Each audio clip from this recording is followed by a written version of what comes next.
이번 시간에는 저희 배열에 대해서 배워보도록 하겠습니다. 자, 배열을 기본적으로 우리가 네 가지 과정으로 나눠서 배우게 될 건데, 일단 배열의 기본 원리에 대해서 이해를 할 거고요. 그리고 배열을 하드코딩하는 방법, 그리고 인덱스란 무엇인가에 대해서 배울 거고, 마지막으로 이제 포문과 배열을 같이 활용하는 방법을 배워보도록 하겠습니다. 자, 배열이란 뭐냐? 자, 여러분들 변수를 이렇게 여러 개 계속 만들다 보면은 나중에 사용하기도 어렵고 계속 만드는데 시간도 많이 들어가게 되죠. 그래서 배열은 변수를 여러 개를 한 번에 만들 수 있는 문법이라고 보시면 됩니다. 예를 들어서 위에 4개를 위와 같이 만들었을 때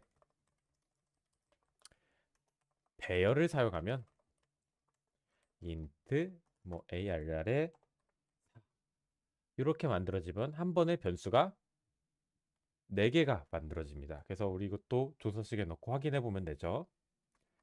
자, A, B, C, D 4개 만들어져 있죠? 자, 그래서 얘도 이름 이렇게 더블 클릭하셔서 가져와 줍니다. 변수가 몇 개 만들어져 있죠? 4개가 한 번에 만들어져 있는 걸 볼 수가 있습니다.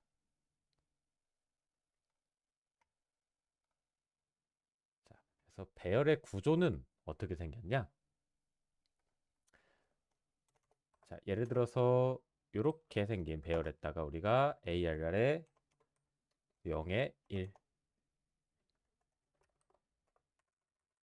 1에 2, 그리고 뭐 출력도 해보겠습니다. 이런 출력을 하는 코드가 있다고 생각을 하겠습니다.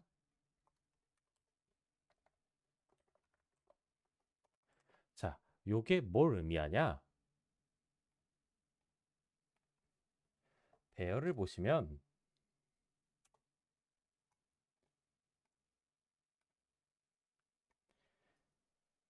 자, 우리가 4개의 변수를 만들 때 이쪽에 요렇게 메모리에 변수가 한 번에 4개가 만들어집니다.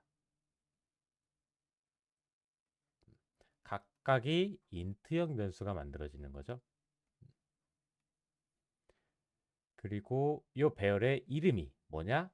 ARR이라고 우리가 이름을 지어준 거죠. 그럼 이 4개의 변수 중에 우리가 각각 어디에 접근하고 싶냐라는 거예요.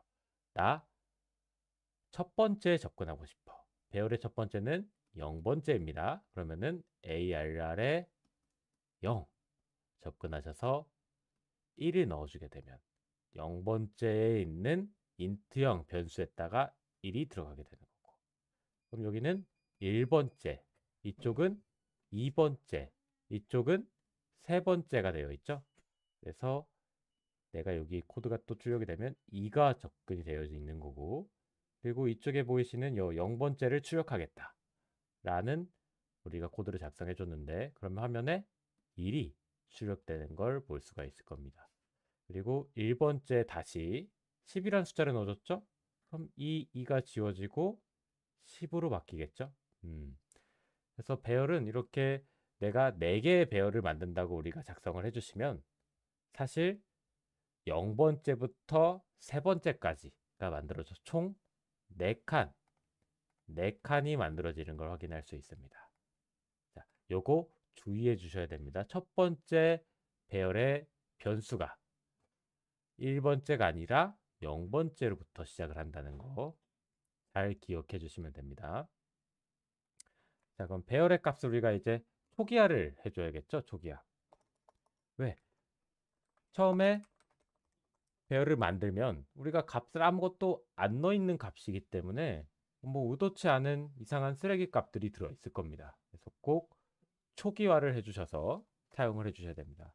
그래서 뭐 이런 식으로 그대로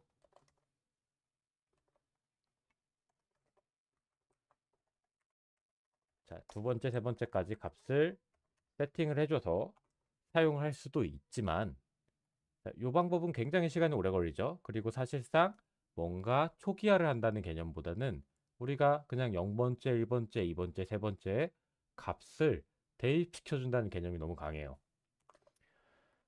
그래서 초기화를 하실 때는 어떻게 사용하시냐? 배열에 오른쪽에 중괄호를 넣어주시면 됩니다. 중괄호를 넣어주셔서 제가 1, 2, 3, 4 컴마를 이용해서 붙여주시면 0번째 몇? 1, 2번째 2, 3번째 3, 4번째 4가 들어가겠죠? 얘를 또 저희가 조사식으로 확인을 해보면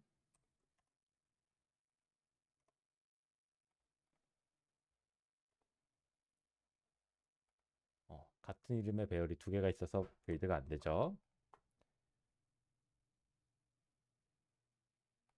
자, 1, 2, 3, 4가 들어가 있는 걸 확인할 수가 있죠.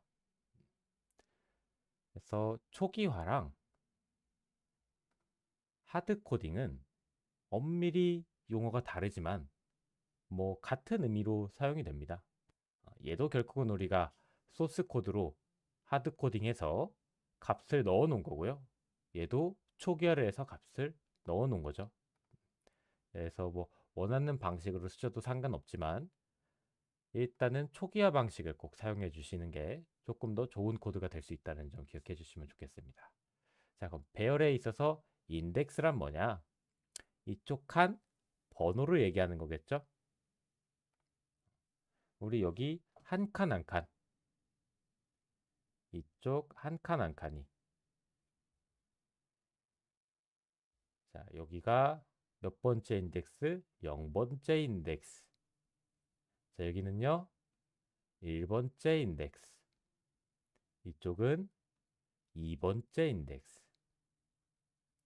자, 이쪽은요, 3번째 인덱스가 되는 거죠. 그래서 예를 들어서 우리가 뭐 7개짜리 배열을 만들었어요. 그래서 뭐 숫자도 골고루 한번 넣어줍시다. 4, 5, 1, 3, 2, 6, 7. 그렇죠? 그러면은 메모리에는 이렇게 배열이 7칸이 만들어질 거고요. 각각의 위치에 4, 5, 1, 3, 2, 6, 7이 들어가겠죠. 나 여기 몇 번째예요? 네 번째 있는 값 갖고 오고 싶어. 어떻게 호출하시면 돼요? 벡트라는 배열의 네 번째 값을 뭐 출력을 해주셔도 되고 또는 내가 이쪽 네 번째에다가 뭔가 다른 값을 넣어주고 싶어. 대입을 해주셔도 되죠. 그래서 요 한 칸 한 칸을 우리는 인덱스라고 합니다. 인덱스.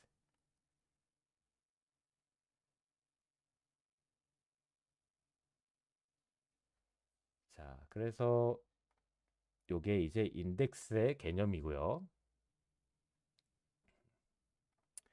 인덱스는 배열의 각각의 변수의 위치 또는 한 번호를 뜻한다. 오른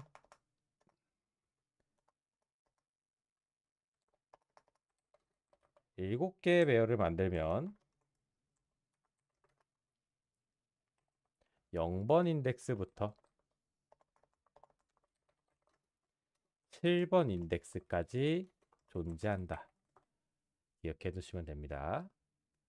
그리고 제가 배열에 아무것도 이렇게 안 넣고 중괄호로 넣어주면 모든 값이 0으로 다 대입이 들어가 있습니다. 자, 0이 들어가 있죠? 요것도 배열을 초기화를 해주는 방법인데 초기화를 해줄 때 우리가 값을 넣어주지 않으니까 얘가 0으로 값을 넣어주는 경우가 여기에 0으로 초기화하는 방법입니다. 자, 그래서 인덱스를 이용해서 우리가 뭐 배열의 모든 값을 7로 한번 채워볼까요? 여기 있는 이 값을. 자, 그러면 이 방식으로 이용해 가지고 사실 뭐 하면 되나요?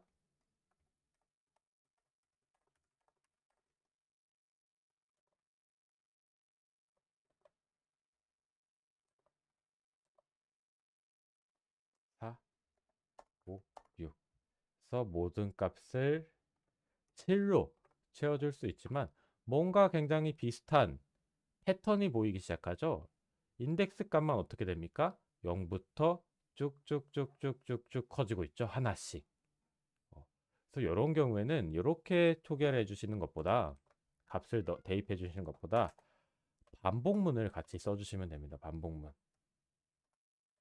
자, 우리 반복문 저번 시간에 배웠죠? 몇 배까지? 7번째까지. 그래서 요 배열에 i번째라고 적어주시면 i가 0일 때는 0번, 1일 때는 1번, 2일 때는 2번 해서 7보다 작을 때까지니까 총 0번부터 6번까지의 값이 7이 대입이 되겠죠. 이것도 저희가 한번 또 이렇게 꼭 눈으로 확인을 해 보도록 하겠습니다. 그렇죠? i가 0일 때 0번째에 7, 1일 때 1번째에 7 쭉 반복을 하면서 대입을 해주다가 자, i가 7보다 커진 7하고 같아지죠? 거짓이 되죠? 빠져나가죠. 그래서 이렇게 배열은 반복문과 함께 쓸 때 어마어마하게 편리한 기능이 되어버립니다. 그래서 우리가 사실 반복문도 왜 1부터 시작 안 하고 0부터 7까지라고 했을까요? 배열의 인덱스가 0번부터 시작하기 때문에 보통 반복문도 0부터 시작하는 걸 저희 프로그래머들 사이에서는 되게 편하다고 생각을 많이 합니다. 자, 그러면은 우리 배열과 반복문을 이용해서 합을 한번 구하는 그런 문제도 한번 풀어볼까요? 자, 예를 들어서 이런 배열이 있다고 생각을 해봅시다. 그래서 합을 저장해놓을 변수를 하나 만들어주고요. 반복문 돌아주면 되죠? 몇 개? 4개 돌아주면 됩니다. 배열이 4개짜리이기 때문에. 그래서 이 sum이라는 변수에다가 누적해서 배열의 값을 더해주겠습니다. 더해줘서 화면엔 이 값을 출력을 해주는 거죠. 자, 어떻게 실행해야 된다고요? F5나 컨트롤 F5가 아니라 F10으로 한 줄씩 실행해 주셔야 됩니다. 자, sum 만들어졌죠? 자, sum은 처음에 1이 추가가 되겠죠.